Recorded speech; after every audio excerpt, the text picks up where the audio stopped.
Et voilà qui va faire du bien aux têtes et aux jambes. L'OM qui remporte enfin un match depuis le match de Brest. Ça faisait quand même assez longtemps, depuis le mois d'août, que l'OM n'avait pas encore porté de match. Et en plus de cela, avec un clean sheet au Vélodrome, Marseille qui remporte sa victoire 3-0 face au Havre.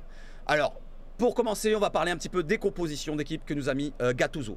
On était placé en 4-2-3-1 ou en 4-3-3 pour certains qui veulent voir un 4-3-3. Moi, j'étais plutôt sur le 4-2-3-1. Avec la compo que vous avez juste là, on a la défense avec l'absence de Gigot, remplacé par un Balardi qui a été énorme dans cette rencontre. Murillo à gauche remplace Lodi, suspendu. Klos à droite, Mbemba à sa place et Paul Lopez au gardien. Devant la défense, Valentin Rongier le capitaine, Azdin Ounahi qui remplace Vertou qui était donc blessé suite à sa sortie face à Brighton.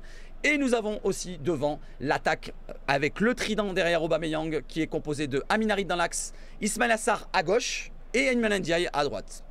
Alors, on va parler de la rencontre, le résumé assez court, assez rapide pour cette rencontre. L'OM qui est rentré tendrement, un petit peu comme le Havre, on se regardait du coin de l'œil tout le long du début de rencontre. Il n'y avait pas vraiment de situation chaude de chaque côté. Il y avait beaucoup d'erreurs sur le terrain jusqu'au moment où il y a une erreur justement de la défense havraise sur un premier décalage de l'équipe marseillaise sur le côté droit. Iliman Ndiaye qui centre devant le but et c'est le but contre son camp qui va débloquer toute la rencontre finalement à la 19e minute.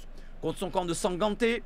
Et ensuite, l'OM qui enchaîne derrière. Première occasion vraiment construite sur un contre avec Amin Harit qui a été énorme tout le long de la rencontre. Amin Harit qui pour moi est peut-être le top du match. Je ne sais pas vous si pour vous c'est le top du match. Pour moi, Amin Harit, si je dois le noter sur 10, ça serait un bon 7,5-8.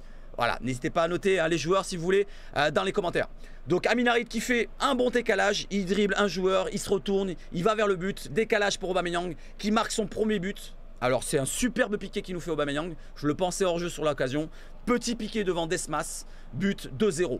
Ensuite on arrive à la 22e minute. Ça ressemble au scénario de Brighton on va se dire. Mais il y a un point à rajouter. C'est à la 40e minute. L'exclusion d'Ndiaye. Ndiaye, le jeune milieu havrais, a fait une grosse erreur. Déjà en première mi-temps il prend un carton jaune avec un tirage de maillot sur Harit. Et il arrive derrière à faire un croche-patte sur Ismaïla Sarr sur un contre.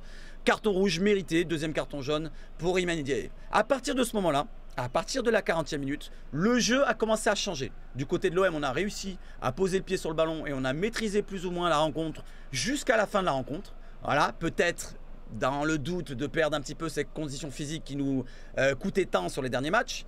On a retrouvé une deuxième mi-temps plutôt posée du côté de l'OM. On dominait sans vraiment avoir d'occasion de situation chaude jusqu'au moment où le troisième but arrive avec le but d'Ismaïla Sarr avec une superbe passe en profondeur. Encore, je crois que c'est Amin Harit qui la donne ou Rongier peut-être pour Aubameyang. Aubameyang qui va pousser le ballon trop loin mais il va faire une talonnade devant la ligne de but et il va la remettre pour Ismaïla Sarr qui arrive en pleine course et le but d'Ismaïla Sarr. Pour parler des joueurs par joueur, donc j'ai parlé déjà d'Amin Harit qui a été très très fort dans le cœur du jeu en tant que numéro 10, feu follet, un petit peu joueur libre entre le milieu et l'attaque. C'est le joueur parfait qu'il nous faut. Il arrive à faire les décalages, à casser des lignes et sur ses contrôles orientés, sur ses dribbles, sur ses accélérations, il fait beaucoup de différence. Et même sur ses passes décisives, qui aurait pu être décisif parce qu'il en a fait plusieurs, il est important. Donc Amin Harit, super match. On peut dire aussi qu'Aubameyang a fait un super match. Il marque un super but, il a une passe décisive. En plus de ça, il a été prépondérant dans le jeu puisqu'il est recalé dans le jeu un petit peu à Alexis Sanchez. C'est pas Alexis Sanchez, je ne vais pas le comparer à Sanchez, mais quand même il a été bien plus présent que sur les derniers matchs. Aubameyang, je vais le mettre aussi en top. Ensuite on a un Balerdi. Balerdi, il est de plus en plus sérieux, donc ça fait que 2 matchs bien sûr, mais là, vu le match qu'il nous fait là encore une fois, il n'y a rien à dire sur lui. Balerdi nous fait un gros tacle en deuxième mi-temps dans la surface qui aurait pu coûter une occasion pour les Havrais. Il nous fait un gros tacle qui sauve parce que l'attaquant Bayo allait frapper au but. Donc Balerdi aussi, je le mettrai en top, pourquoi pas. Mbemba, j'ai failli le mettre en top pour ma part, mais malheureusement, il a quelques relances, des lacunes sur les relances, surtout en première mi-temps. Il s'est repris sur une des relances, j'en ai parlé dans le live. D'ailleurs, merci à tous ceux qui ont été présents dans le live. N'hésitez pas à me commenter et à me dire j'étais dans le live, n'hésitez pas. Et donc pour Mbemba, j'étais pas loin du mettre un top, mais voilà, on va le mettre en très bon. Si c'était une note que je devais noter, c'était un 6, 6,5. Pour les autres joueurs, on a un Klos toujours prépondérant dans le jeu offensif. Ce qui était important dans le jeu offensif et dans la possession de ballon, dans le ballon à garder, c'était avec Harit et Ounahi. Le jeu en triangle entre les trois, souvent Klos, Amin Harit et Azdin Ounahi, ils se trouvent presque les yeux fermés, ils commencent à avoir de belles choses et on les avait déjà vu, ces choses-là, face à l'Ajax. Donc ça, si on le retrouve de plus en plus au courant de la saison, je trouve que c'est un bon circuit de passe. Par contre, ça va être peut-être à défaut côté gauche. Parce que côté gauche, on n'a pas beaucoup vu le jeu pencher à gauche. Malgré qu'Ismaïla Sarr, en deuxième mi-temps, il était bien mieux. On ne l'a pas beaucoup vu sur le côté gauche. Pour Ismaïla Sarr, justement, pour la mi-temps, il était un petit peu, allez, on va dire fantomatique. Jusqu'à l'exclusion du joueur. C'est lui qui fait exclure le joueur NDI. Après cela, en deuxième mi-temps, il était un peu plus libéré, j'ai l'impression. Peut-être avec plus d'espace mis par les défenseurs avrés. Voilà, donc finalement, dans l'ensemble, toute l'équipe a été bon. Même Rongier, que tout le monde critiquait pour un rien, finalement, il a même joué vers l'avant. Cela dit, Rongier, il va devoir s'appliquer sur ses frappes, parce que là, entre les frappes de vieille anorexique ou les frappes plat du pied qui tentent une reprise de volée et que le ballon il fait un drop, franchement Rongier ça devient délicat. Et même il a une frappe en fin de match. Pour ceux qui étaient dans le live, j'ai rigolé, j'ai pas pu me retenir. La frappe qu'il a en entrée de la surface où il est tout seul, il va marcher sur le ballon, bientôt il tombe, je sais pas ce qu'il fout. Donc Valentin Rongier, s'il te plaît, applique-toi sur tes frappes. Si tu veux pas frapper, laisse le ballon passer entre tes jambes pour un autre derrière. Je sais pas, fais quelque chose, mais sérieusement, reprends-toi. Valentin Rongier, les frappes, c'est pas ton truc. Ensuite, qu'est-ce qu'on peut dire des autres? L'entrée de Kondogbia qui n'est rentré pas beaucoup de temps, on peut pas vraiment le juger. Il a fait quelques petites passes intéressantes sur le côté gauche sur Ismaïla Sarr. Je trouve qu'il a été plutôt correct dans sa rentrée, Kondogbia. Qu'est-ce qu'on a eu comme rentrée? Vitinha, on l'a pas beaucoup vu dans sa rentrée, il a pas beaucoup joué. Il y a eu l'entrée de Nadir, pardon, et du jeune Soglo. Ils ont gagné 5-10 minutes. On les a pas beaucoup vus non plus, même si Nadir, quand même, on a vu quand même qu'il avait une belle qualité technique avec son pied gauche. Il a fait quelques petits décalages intéressants. Meïté aussi, il n'a pas beaucoup joué. Voilà pour les rentrées, les amis, si je ne me trompe pas. Ensuite, qu'est-ce qu'on peut dire de cette rencontre? On peut dire que finalement, Gattuso a tout eu juste. Voilà, clean sheet. La condition physique a tenu jusqu'au bout. Tout est parfait et en plus, on revient au classement.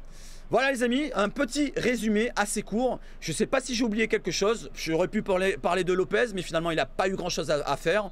Voilà, j'ai peut-être oublié Lopez, il n'a rien eu à faire. Murillo, il a été correct dans sa rencontre. Avec Murillo, il y a un décalage avec Klose. Le problème, c'est qu'avec Murillo, on ne le voit pas offensivement. C'est ça le problème. Après, défensivement, il fait son taf. Donc pour l'instant, il n'y a rien à dire négativement sur Murillo pour ma part. Voilà les amis, j'ai pas oublié un joueur, je crois pas. NDI, pourquoi pas, je peux en parler aussi NDI. Première mi-temps très bonne NDI.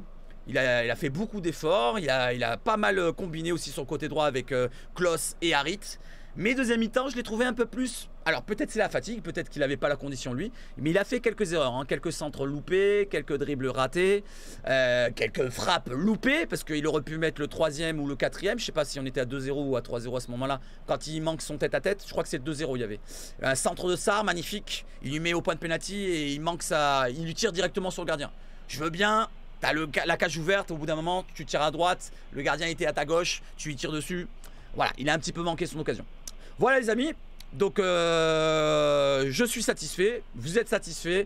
N'hésitez pas à commenter la vidéo, c'est fait pour ça. Et je vous remercie à tous ceux qui me soutiennent. On se retrouve la semaine prochaine pour des lives que je n'ai pas encore programmés. Et pour ceux qui veulent aussi acheter des maillots pas chers, je vous fais la pub maintenant en fin de vidéo. Vous voyez, je ne vais pas vous emmerder au milieu. Vous avez le R de foot dans la description. N'hésitez pas à commander, les maillots sont à 26 €. Vous avez la livraison qui est payante, 10 € pour 15 jours. Et au-delà de ça, vous pouvez réduire, mais vous payez un peu plus cher. Voilà, vous pouvez avec un code de promo aussi, avec le SHF, avoir une réduction de 10% sur la commande. Voilà les amis, j'ai tout dit. Maintenant, c'est à vous de commenter. A bientôt les amis, et vive le foot chez Sebastian Foot. Allez l'OM!